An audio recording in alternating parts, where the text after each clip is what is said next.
अल्लाह थोड़ा या बहुता रिज़्क सबको देता है, लेकिन ऐसा बंदा जो अपने बच्चे को दीन पढ़ाने के लिए मदरसे भेज दे, मेरे सरकार फरमाया अल्लाह उसकी नहीं आने वाली 7 नस्लों की रिज़्क की जिम्मेदारी मेरा रब ले लेता है।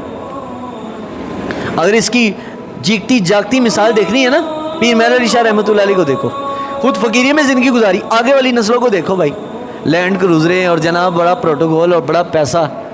क्या वजह है? पीर साहब ने खुद दीन पढ़ा है, लेकिन उसका असर आने वाली 7 नस्लों तक गया है, आज मौजूद है।